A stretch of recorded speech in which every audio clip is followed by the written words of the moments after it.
Hello ladies and gentlemen, and welcome to the F1 22 gameplay features trailer. Obviously I've got to play it in one in the background. Just want to speak a little bit before I actually start the video. This is a great trailer already. I love it. It's got so many things in it, so many little tweaks and everything that looks amazing. I am so excited for this. I know this video is up a little bit late. I'm sorry, I have been busy for the past few hours. I got home and immediately saw the trailer and immediately made the video. But I hope you guys appreciate the fact that it's a little bit late. But more content for F1 22. Oh, just under a month for anyone who pre-ordered the game. I can't wait. So excited. But anyway, let's dive into the video and see what we can get. Okay, so obviously this is the beginning of the trailer. Nothing new as of yet, just the intro here for the F1 22 gameplay features. Just a standard racing, standard gameplay, nice good stuff. The handling is, obviously we know it's going to be different. But here, F1 Sprint. That is right, we are now going to have F1 Sprints. And that is going to be amazing. Hopefully they can have that in my team. And that just means that you can have your very own custom season. You can actually recreate the stuff that have happened in F1 22 this year and 21 last year if you want to do that.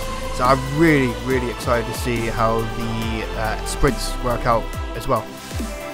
Here we have another thing, the Immersive Broadcast and the formation laps that you're going to get as well, which is going to be fantastic. I am so excited for that. So you can, when they have the formation lap, you can have a broadcast. So you don't actually have to do any warming up. The AI does it for you. I'm assuming it's not going to be as good if you did it yourself, but immersively that's going to look really cool and get that broadcast view. And then when you finish up the formation lap, once you've warmed your tyres up, you then have to, if you want to, you could then manually come into your box, and depending on where you are in the box will depend on how far ahead you can get. Now in F1 it doesn't look like a lot. It's maybe a meter or two that you can probably get, but if you're 1 meter behind the box and the car in front of you is 1 meter where it needs to be, they've got 1 extra meter that they have on you. So it would be important to definitely get that purple and definitely get exactly where you need to be in that box. And I'm assuming if you go too far you get some kind of penalty or something, but not too sure. But I can't wait for that as well. That's going to be so much fun to play with. Now this is the most exciting thing that I have seen for the trailer so far. Pit stop and pit stop errors. That is right, you saw pit stop errors. So during the race also you have to mandatory pit stop, and you have to manually come into the box, and then obviously if you get purple you get a time between 2.3 and 2.7 seconds. If you go green I believe it's between 2.5 and 3 seconds, or 2.7 and 3.2, something like that. And then obviously if you get red you're going to be 4 or 5 seconds down on your time. So obviously again very important to make sure you get that manual one, and I'm assuming that'll be an assist that you have to turn on or off, and that's up to people. But that would be amazing fun. And obviously pit stop errors, oh my god, finally, I've always wanted this in my team. A race can change because of a pit stop error, and that is going to be fundamental for some racing now. And yeah, I'm so excited to have some racing errors to be happening within the race. It'd be great fun. Okay, we saw this one coming. The safety car broadcast, very similar to the formation lap. You get the broadcast stuff, which is awesome. And this one I'm really excited for. I don't know why, but I'm really excited for. The practice programs have obviously changed. You've got the graph there, which is going to be very interesting to see and work out how that works. That could it go back to the old school? I think it was 2019 or 2018, where you did your practice program and you actually had a graph of how much tyre wear there would be per lap compared to your time. I personally love that because it means I could work my strategy around how that looked, and I really enjoyed that concept. I really hope they have that in the game, and obviously every practice program is going to have its own variations to it, and it'll be very similar, but we'll see how it goes.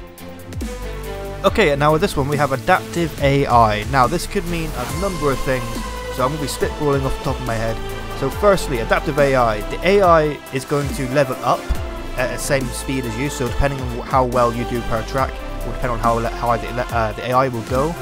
Or possibly it could be an AI learns how you drive and how you enter corners, how you exit corners, and is actually going to come back at you even harder than the last game, which would be an incredible feat if Codemasters and EA have managed to do that. That would be amazing to see some really great racing. But it's up in the air. It could mean anything right now, but that's what I'm feeling it's going to be like. Okay, now we have accessibility. Now with the last game, what you could do is if you press, I believe it was Y on the Xbox controller, if you press Y you would change your race style, so you could have casual, standard and expert, and obviously as you go up through those levels you could have different assists and different settings for the game. That's still in the game, no change there, no issues with that, except from the beginning of a season or a race you get a choice of which 3 you wish to be doing. For most drivers like myself and obviously the YouTubers and Twitch streamers, they've probably been going straight to expert to get all those extra settings, which would be fun to have. Okay, and obviously we've got our new track circuits updates, so Abu Dhabi, Australia and Spain. So they're the 3 tracks that are going to have the updated track layouts now. So Spain obviously losing that hairpin, Abu Dhabi now losing its hairpin as well, and Australia I believe is losing its chicane, so it's going to be one straight line. So that's going to be interesting to see how that goes. Okay, now we finally come to F1 Life, probably the biggest things that have changed for the game. Now obviously you can customize your character there, you've got different sets, you've got different civilian clothes, as well as your outfit obviously, which is awesome to see. But then you can change everything in like your apartment, house, whatever. You can choose your cars, safety car being one of the cars. So I wonder if you could probably have a safety car race. That would be pretty dope. Oh, I'd love to see the safety car race happening. That would be great fun in fact.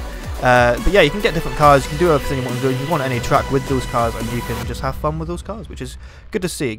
Hopefully there's a little bit more information about how that goes, because F1 Life is still probably the biggest thing, but not much is known about it, I'm afraid. Okay, as I was editing the video, I noticed this.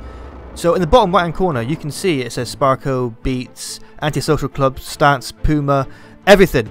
Have they finally put in actual brands from real companies into the game? I know it's going to be difficult to get like stuff like Honda and stuff like that, but also you get Beats, you get the Stance, you get Puma. There's a lot of variations here. We could easily probably get something like this onto the My Team car if they've got stuff like Puma and Beats on there, for example. Why can't that be on the car? If they've got it for the clothing, why cannot that be on the car?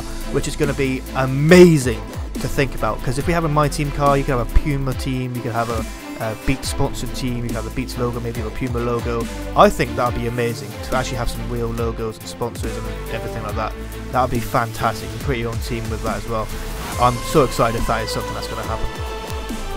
Okay, and now we get the My Team enhancements. So now you get the different styles there, you get different pit equipment, and obviously all that is going to be fantastic. The car looks amazing as well, the My Team car. I think it looks fantastic.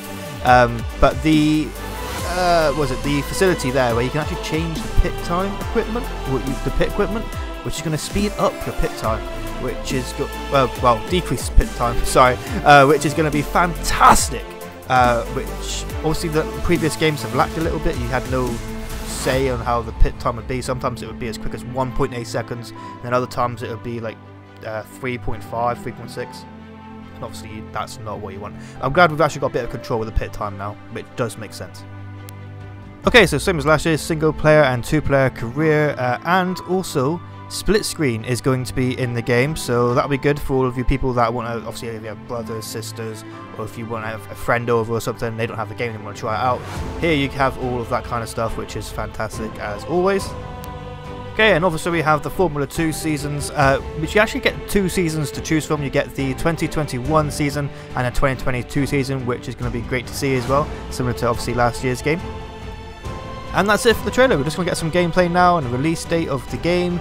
And honestly, there's some good stuff here in this trailer. I'm really glad to see it. The F1 Life is obviously very bare bones still. There's not much to go off, but the game is looking fantastic, and I can't wait for F1 Life. Game comes out July 1st, 2022, unless you got the pre-order version, in which case the game comes out on the 28th of June, which is obviously something I've done, so I will be playing that. If you want to watch any more videos related to the F1 game, the F1 22 game, and possibly the F1 Manager game, make sure you do subscribe for more information. And obviously I will be playing the game, I'll be putting it onto YouTube, and I might be doing some Twitch streams as well online when I'm playing some online games.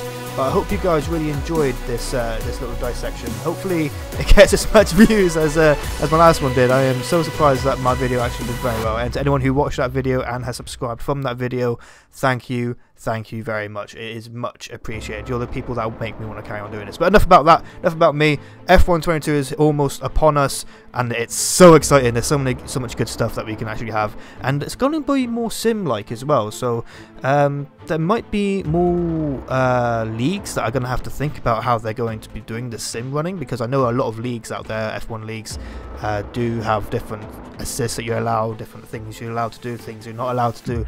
So it'll be interesting to see if they actually have the formation that the broadcast do for the safety car and so on and so forth. But yeah, it's going to be interesting to see. But anyway, I hope you guys enjoyed, and I'll see you, ladies and gentlemen, in the next one. Bye guys!